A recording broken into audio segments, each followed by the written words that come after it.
Okay. Hi everybody, welcome back. This is Jimmy's First Gen Mini Rescue. I'm Jimmy, trying to rescue the first gen minis, keep them on the road, keep them running, all that good stuff. Got glasses on. Today is like December 4th, 2024, and today's video is going to be about finding out what's happening with this car.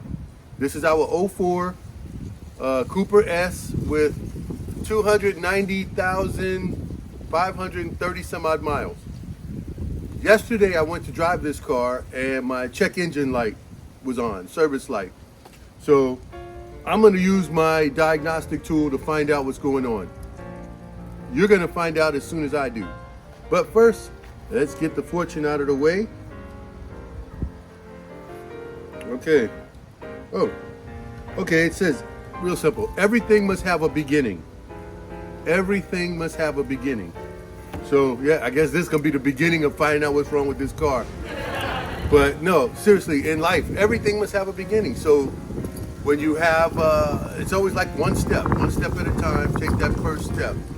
No matter what it is you're gonna do, take that first step and get it done. So yeah, and when one door closes, you know, they always say another door opens up, or a window opens up somewhere else or whatever. So everything in life has a beginning.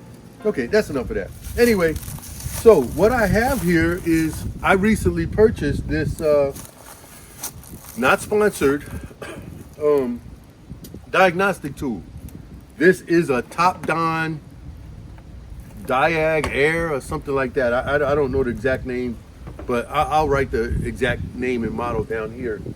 I bought it straight from the company, Top-Don, online, and it was on sale, so it was a little bit discounted. And also, I used a user code or a sale code, so it was a little bit more off of the tool itself. Prior to this, and this is the unit here. Prior to that, I just had a basic generic, I had one specific for Mini for just resetting oil and services, a little small one that I bought from Mania when I first got the Mini. Actually, my mom bought it for me as a Christmas gift. So that was the first one I had. And then I have an intermediate one that's sort of generic. It can do things, but this is this one, I can do a lot more with it.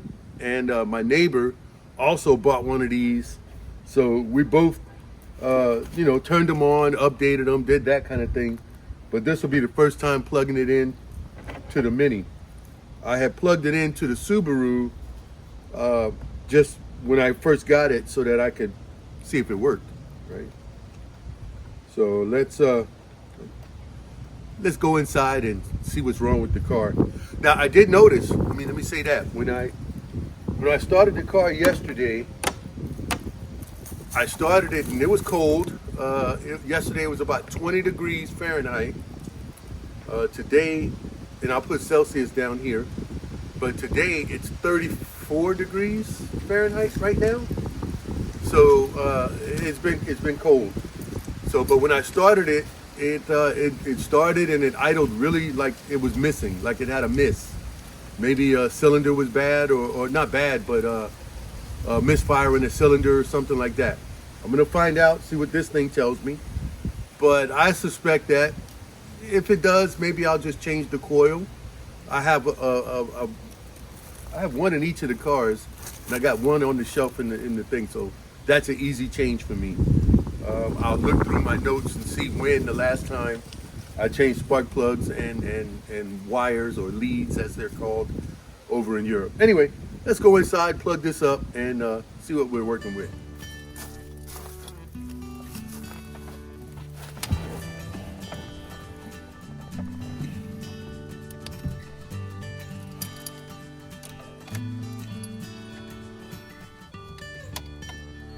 One thing I wish is that they made a longer cord, because this would also work in the van.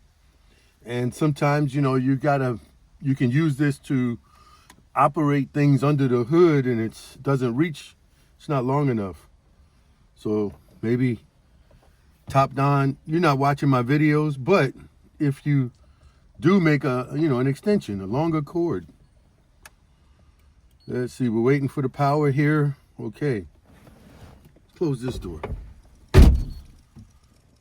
Okay, it's doing an automatic scan to see if it'll find my VIN number. Nope, it did not find the VIN. So I can put it in. I'll do that later. I'll skip that step. Okay, let's just read diagnostics. And we have a Mini, so we have to find Mini R53. Let's do a health report. Okay, I see an ABS fault. Put the readers on.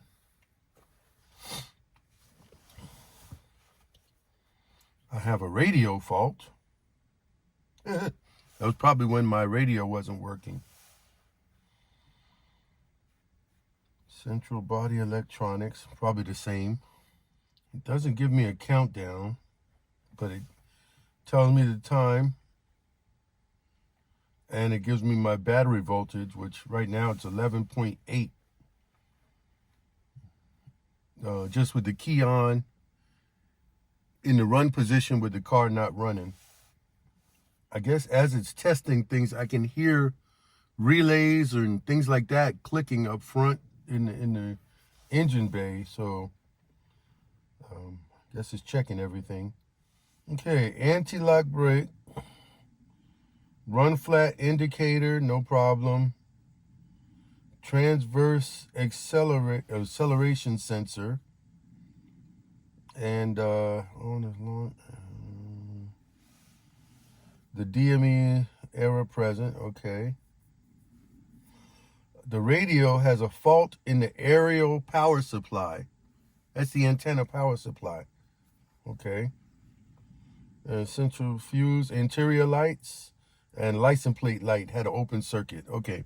I had replaced my license plate light, and one of my interior lights isn't working.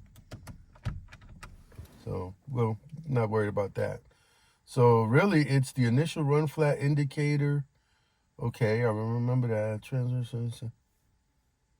Okay, so it's not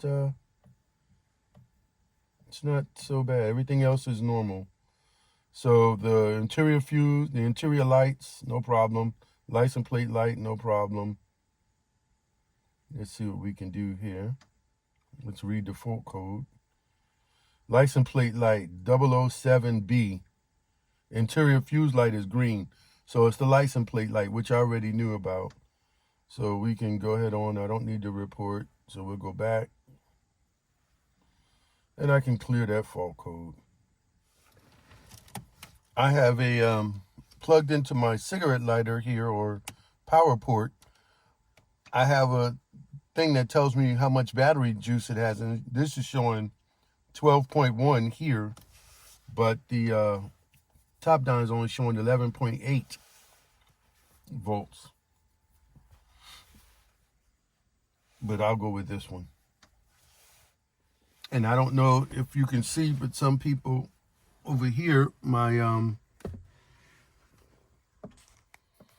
right there shows my average miles per gallon as 33.6. And that's within the past, I guess when I got gas, 765 miles is what that average is. Because when you reset everything, it zeroes everything out. Okay. I don't know how much of that you guys saw. However, I only had one of the issues, and I think the one that caused the light to come on was when I was doing the wheel bearing thing. I disconnected something, but I don't know. A couple of the codes, I had an interior light bulb out. I had a not tail light, what do you call that? License plate light that was out. And what I actually did was I took one from this blue car over here to put it on this car, the gray one. And I have some LEDs that I don't know if it's registering or whatever. So I'm not worried about that aspect anyway. But however, everything is fine now. The codes were cleared. It's not calling for any codes.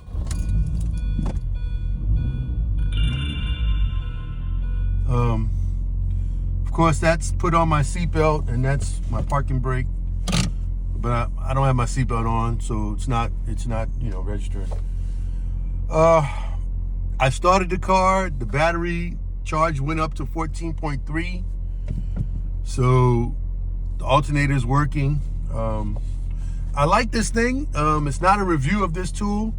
It is slower, but it is reading a lot of information that I didn't get from my little basic iCarSoft tool that I have. None of this is sponsored, Top Don or iCarSoft. But this was the one I was using prior. And I still keep this one. And I'm still going to use it.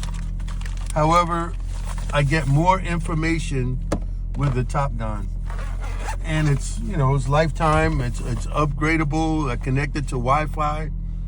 The only thing I'm going to have to do is put in each of the vehicle identification numbers, because for some reason it doesn't recognize automatically the vehicle identification number.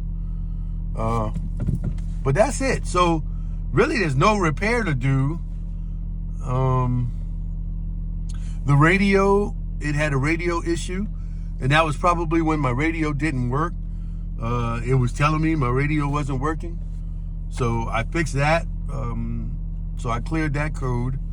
And so I'll have to see if once I go through a couple of drive cycles, if the service light comes back on, and go from there. There's two things I noticed. I still didn't replace the side marker light. However, I got some in the mail. I ordered them online, so I'll do that another time. And also my rear windshield wiper blade, the rubber is worn down or whatever, broken. So I'll have to replace that. I have another set coming in the mail. Should be here either today or tomorrow, which is a three-piece set. So it's the two fronts and the one in the rear. The two fronts will go in the storeroom for hot standbys, and I'll replace the one in the rear. That was my backup, my dash cam front, and I have front and rear on this car, dash cams. So anyway, so that's it. I guess it's no real repair. It was just seeing how this thing worked and what it read. It read a lot.